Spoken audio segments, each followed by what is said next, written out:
It was supposed to be a place of peace, a sacred space, holy ground. But what happened inside the cold stone walls of St. Mary's Convent still haunts the town of Elmbridge. Even now, no one speaks of it without looking over their shoulder. In the winter of 1991, 3 nuns vanished without a trace from the convent. No bodies were found, no notes, no signs of struggle.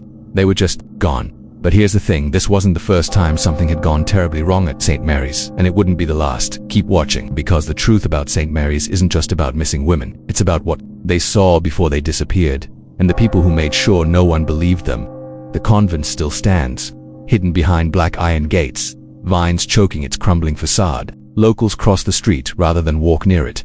When a group of urban explorers slipped inside in 2018, they didn't expect to find anything. They thought they'd filmed dust, maybe broken statues. Instead, they found something ... Chilling on the 3rd floor, past a long hallway of collapsed doors, was a single room, still perfectly intact. 3 neatly made beds, 3 rosaries placed exactly at the center of each pillow, and a message scrawled across the wall in something that looked like dried blood. We were never safe. The footage was never uploaded. One of the explorers, 22-year-old Lily Jansen, later posted on a forum, "Whatever happened in that room, it didn't leave. I still hear the chanting. Even now I don't sleep, I don't dream, I don't go near churches." She went missing 6 months later. Flashback to 1989. Sister Agnes, new to the convent, wrote to her brother every week. At first her letters were cheerful, simple updates about her life, prayer routines, community dinners, the serenity of silence. But by her 4th letter, the tone changed. She wrote, "The nights here are different, cold, not like weather cold, cold like something watching me, like breath behind my ear." I asked the others if they felt it. They just smiled and told me to pray harder. Her 7th letter never came. Her brother reported her missing. The convent claimed she had been transferred to a mission in Romania, but there was no mission, no transfer papers, and no Romanian convent ever heard of Sister Agnes. Now here's where it starts to get terrifying. In 1973, a young girl named Amelia, barely 16, claimed she escaped the convent after being locked inside the basement for days. She was covered in bruises, malnourished, and terrified. She screamed that the nuns weren't women of God, that they were hiding something beneath the chapel floor. No one believed her. The town priest dismissed her as emotionally disturbed.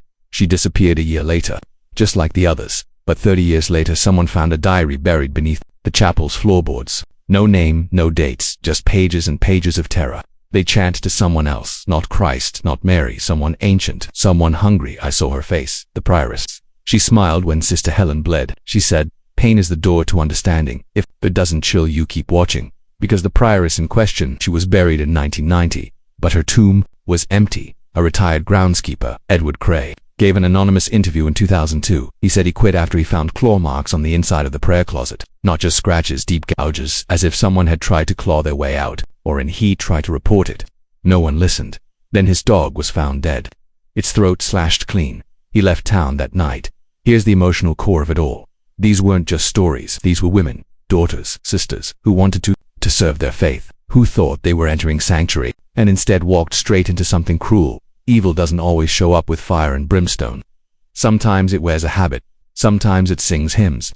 Sometimes it smiles while it breaks you. Fast forward to 2020.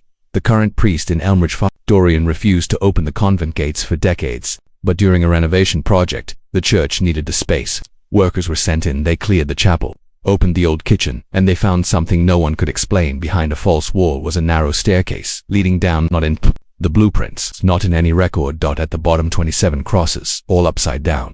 A circle made of human teeth, and in the center a pile of habits, all torn.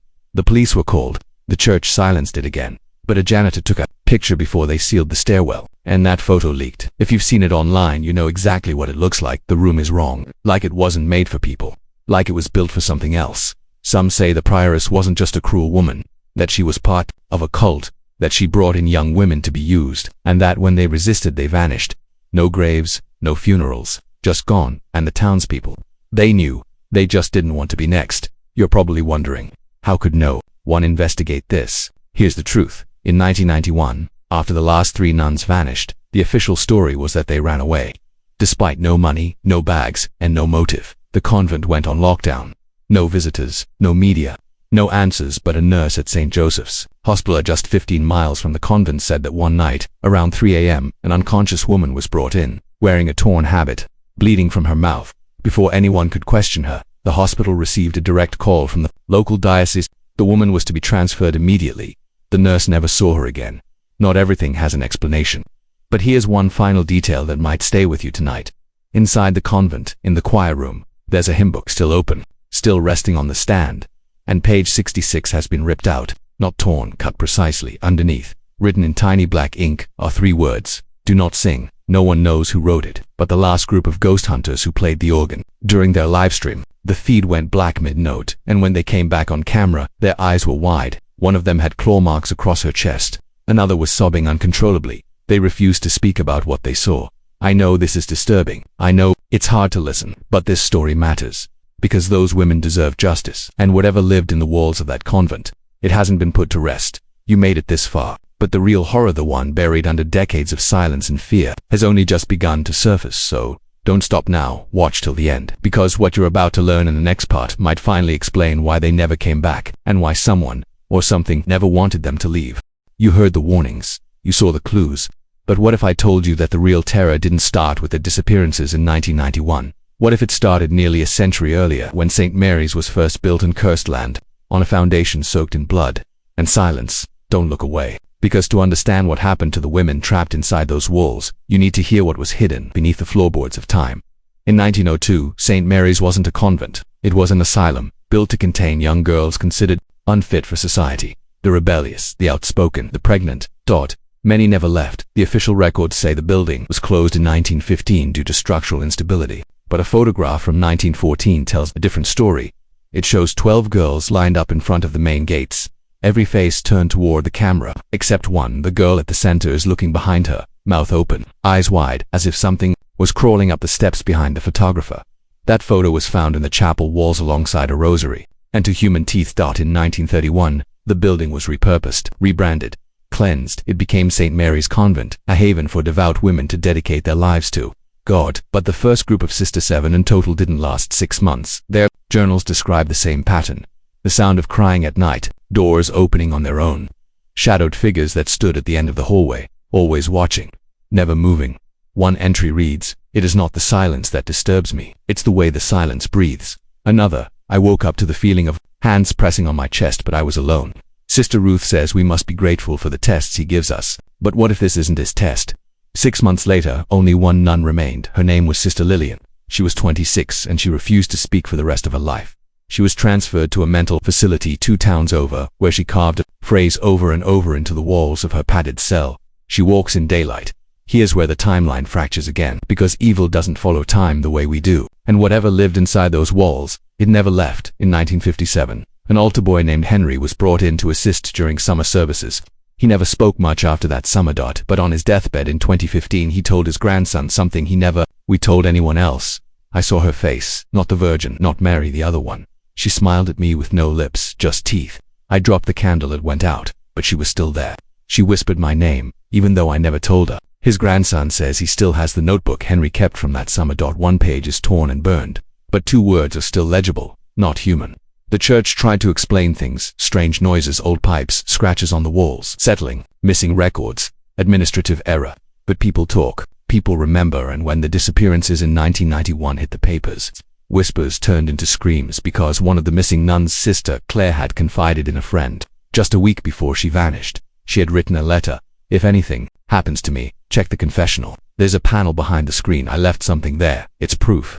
I don't know what it means, but I think she's back, the prioress. But she looks different now." The friend went to the chapel, tried to find the panel, but it was already gone, replaced, renovated, erased. The prioress, her name was Mother Eugenia, and she ran the convent from 1968 to 1989. No one dared question her authority, not the priests, not the nuns, not the town. She was graceful, charming, eloquent, and utterly terrifying. A former cook once said, she'd smile at you like she was blessing your soul, but her eyes were empty, like glass, like she was looking through you. Several nuns under her leadership went missing. Each time she offered the same explanation: called to serve abroad, transferred, returned to family. But none of their families, they ever heard from them again. And here's the darkest part: Mother Eugenia never died, not officially. There's no death certificate, no obituary, no funeral, yet there's a grave with her name on it. When it was exhumed in 2004, under pressure from a private investigator, the coffin was empty. Just a note pinned to the satin interior: "My work is not done." A man named Jerome Tibbet spent his life chasing the truth. His sister was one of the disappeared Sister Eliza. He was only 16 when she went missing. He never gave up. He kept records, interviewed former clergy, dug up floor plans. He believed there were hidden chambers in the convent, ritual rooms, sacrificial altars. He believed the convent wasn't hiding evil, it was worshipping it. He was found dead in his apartment in 2009, strangled. No signs of forced entry, but the wall behind his desk was soaked with black candle wax, in the shape of a perfect circle. If you're still watching, you're probably wondering, why hasn't anyone shut this place down? Why not demolish it? The answer is fear. Fear of what will be uncovered, fear of what might be released, and fear that the truth would shake the faith of the entire region, because St. Mary's wasn't just a convent, it was a door, and doors opened both ways. In 2021, a woman named Marla posted anonymously on a forum for ex-nuns. She claimed she was at St. Mary's in 1988. She described rituals, nights spent standing in ice water blindfolded while prayers were spoken in a language no one could identify. She said she was forced to take part in something she called the listening. She said the chapel had no echoes, no matter how loud you screamed. She fled after Sister Helen went into the walls. That was her exact phrasing. When asked what she meant, she said, she walked into the bricks, the wall opened. And then it wasn't a wall, it was a mouth, and it swallowed her whole. Marla hasn't posted since. One final story tonight. A priest, named Father Caleb, tried to perform an exorcism in the convent basement in 1994. There are records of the request. The tapes were confiscated. But a janitor who cleaned the chapel after the ritual said he found something in the confessional, a rosary wrapped tightly around a severed tongue, and on the mirror, not her house. You might feel like this is too much, that it can't all be real, that this is just a story, but stories don't leave claw marks. Stories don't cause people to scream in their sleep, and stories don't leave behind photographs that change when no one's looking. One tourist who snuck into St. Mary's in 2019 snapped a photo of the chapel. 3 women are in the photo, dressed in black habits, heads bowed, but no one was there when he took the picture, and when he tried to print it, his printer caught fire. I'm telling you all this not to scare you, but to make you understand this isn't just a haunting. It's a pattern, a cycle, a curse, and it's not over because something never left that place. And if we stop looking, it will keep happening again and again. Please don't turn away now. We're getting closer to the truth, to what was buried, to who might still be alive, or worse, who never died. Watch till the end, because the next part isn't about whispers or shadows. It's about the survivor, the one who made it out, the one who saw it all, and her testimony will change everything. Her name was Sister Magdalena, but that's not the name she uses now. She hasn't worn the veil in over 3 decades, hasn't spoken publicly since the winter of 1991, the night she ran barefoot into a gas station 14 miles from Elm, shivering, blood-soaked, and gasping to words over and over. She's awake. Most people don't remember her. The story was buried quickly. The gas station's security tapes vanished. No police report ever surfaced. But Magdalena survived, and in 2022, she left behind something no one expected, a recorded confession, unedited, unfiltered, and terrifying. I should have left the first night. Her voice shakes as the tape begins. It's old, dusty, recorded onto a cassette, labeled simply, "Scenes We Buried." She continues, "I thought I was entering God's house. I thought I was giving my life to something pure, but St. Mary's doesn't serve him. Not the God, you know. Not any God at all." What she says next isn't just shocking. It's devastating. She wasn't the only one left behind. Sister Magdalena arrived in the fall of 1989. She describes the convent as impossibly quiet, no laughter, no footsteps, only silence, and the occasional echo of something she never quite saw. At first, she believed it was spiritual discipline, until she met the other sisters. They didn't blink. I'm not exaggerating. Some of them, they'd stare for minutes without moving, like dolls. Their smiles were wrong, too perfect, too still. I tried to ask questions. Sister Claire warned me not to. She said, "Curiosity opens doors we were meant to keep closed." The first sign something was terribly wrong. The chapel bells. They rang at 3:33 a.m. not once, every night. But there was no one in the bell tower. I checked. I climbed the stairs. There was no rope, no mechanism, just rust, and something written on the wall in chalk. "Feed her the silence." She thought she was imagining things, until she saw the door. The one beneath the chapel. The one no one spoke about. It had no handle, no keyhole, just a small inscription etched in Latin, Mater Tenebris, Mother of Darkness. At first, Magdalena kept quiet. She followed the rules, she prayed, she sang, she cooked meals that no one ate. And then one morning Sister Miriam didn't come down for breakfast. By noon her bed was stripped bare, her habit gone. Everyone acted like she never existed. Magdalena confronted Sister Claire, the oldest nun there, the only one who still seemed remotely human. Claire just cried. She whispered, "It's starting again." That night, Magdalena heard something scratching beneath the floor. She tried to leave, packed a small bag, snuck out through the garden gate. But as she walked down the path, she realized the gate wasn't where it should be. It wasn't anywhere. It looped, she said on the tape. "I walked for over an hour and came back to the front steps every time." She fell to her knees, sobbing. And from the upper window, Mother Eugenia watched her. Yes, Mother Eugenia, the prioress who was supposedly long dead. She wasn't old, she wasn't even aged. She looked preserved, like time had forgotten her. She smiled at me, and her teeth were filed into points. That night, Sister Claire tried to help her escape again. They crept down to the wine cellar. Claire revealed an opening hidden behind a rack of communion crates, a narrow crawl space, barely wide enough for one person. But just before Magdalena could enter, Claire screamed, not out of fear, out of pain. Something pulled her back. Into the dark. Fast. Magdalena never saw her again, but she did hear her from behind the walls. For the next 6 nights, crying, whispering, singing a hymn that no one at St. Mary's had ever taught her. So why did Magdalena survive? Why her? She answers that near the end of the tape. I offered myself, that's her exact phrase. I went down to the forbidden door. I had no plan, no hope. I just wanted it to end. I put my hand on the stone. It opened. It was waiting. Inside, she describes a corridor of mirrors, each one reflecting her, but in every reflection her mouth was sewn shut. She walked for what felt like hours, until she reached the inner sanctum, and there, sitting on a throne made of bones, was her, the thing the sisters prayed to, the one they served. She wasn't a nun. She wasn't even human. She was something ancient, feminine, starving. And when I saw her, I understood. The convent was never meant to be a sanctuary. It was a shrine, a cage, a nursery for her. Magdalena says she spoke a name. She doesn't say what it was, only that it wasn't Latin, wasn't language. It tasted like ash and blood in her mouth. And the creature smiled, and then let her go. Why? I think she didn't want me. I think I was too broken. I think she wanted the others because they still had hope. She woke up in the garden, just before sunrise, alone, bleeding from her eyes. She ran, never looked back. 3 days later, the final 3 nuns disappeared. Magdalena believes the entity had been weakened, starved, angry. That's why it took them to remind the world it was still there, to punish Magdalena for surviving. She's been hiding ever since, but in 2022, she knew her time was ending. The tape ends with her last words, don't go looking for the door. Don't open what was sealed. She's been fed before, she'll feed again, and the next time she won't be satisfied with silence. Think about this. A woman disappeared for over 30 years, returns with knowledge no one should have. It describes rituals and chambers that match architectural blueprints never released to the public. Names, nuns that were officially declared missing, but scrubbed from diocesan archives. And that voice, it's not the voice of someone lying, it's the voice of someone who lived inside a nightmare and walked away. Barely. After the tape surfaced, the new investigation began, privately, quietly, by a group of archivists and trauma researchers. They mapped Magdalena's story against missing persons cases from the region. Over 40 women, all last seen near Elm between 1971 and 1991.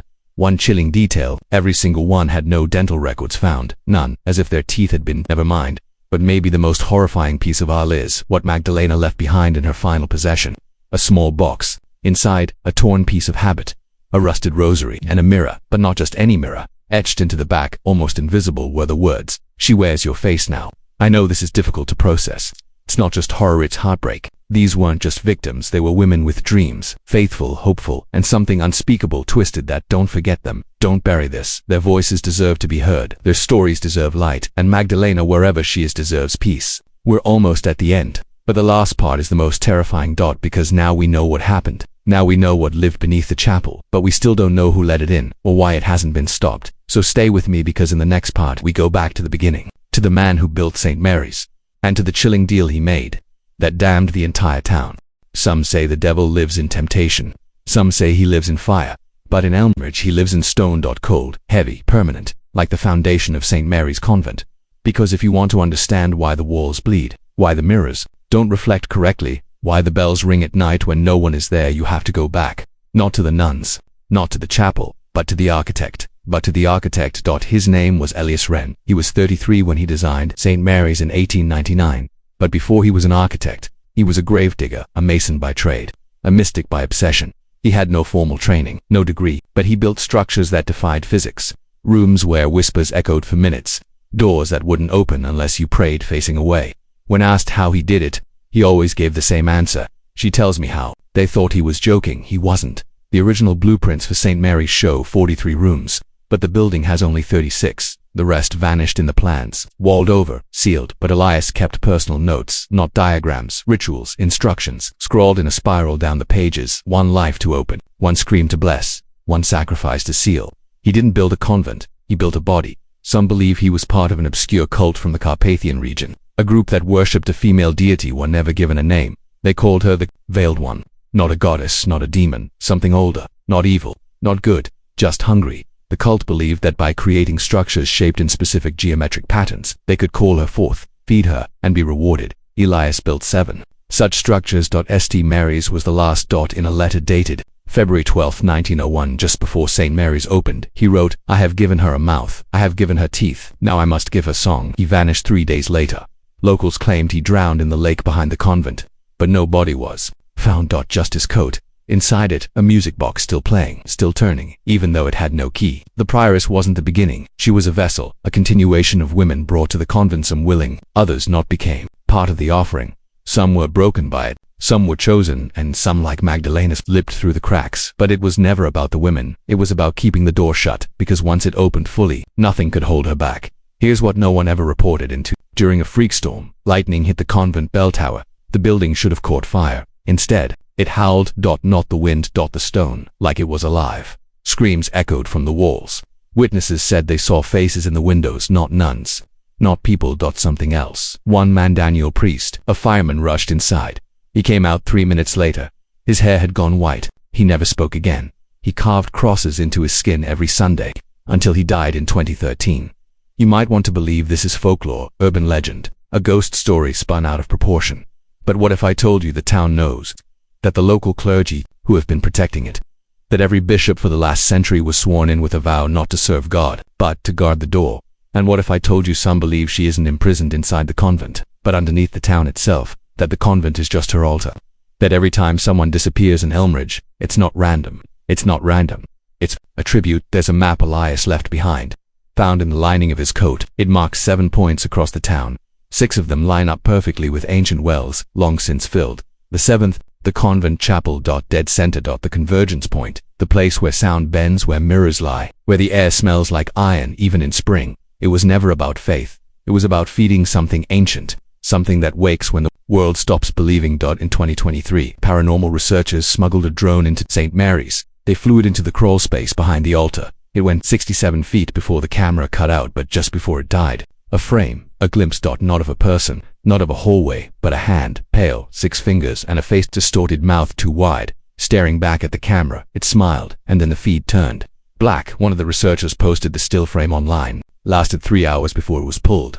But in that time, thousands of people saw it, and every single person who viewed it reported the same thing. That night, they dreamt of singing. In Latin, in a voice not their own. When they woke, their mouths were dry, their throats sore, and in the mirror some swore their reflection didn't blink. So what now? What do we do with all this? We can't save the ones who vanished. We can't silence the stone. But we can remember. We can speak their names. Sister Agnes, Sister Claire, Sister Elisa, and Sister Miriam. Sister Magdalena. The faithful. The broken, the damned. They didn't die in vain. They held the line for decades. They prayed into the void. They screamed behind walls. No one heard, and we owe them more than silence. You stayed through this whole story. You followed the whispers, and now you know the truth. St. Mary's wasn't haunted. It is haunted still, because something ancient sleeps beneath the chapel, and every so often when it grows hungry it sings. So if you ever find yourself in Elmridge, and you hear bells at 3:33 in the morning, don't look out the window. Don't follow the sound. And whatever you do, don't sing back, because she's still listening. And this time she remembers your name. If this story chilled you, if it moved you, don't let it disappear like the women of St. Mary's. Share it. Let others know. Speak their names in the light. Because the more we remember, the harder it becomes for evil to hide in the shadows. Stay safe, and never forget, the worst horrors are the ones we buried in holy places.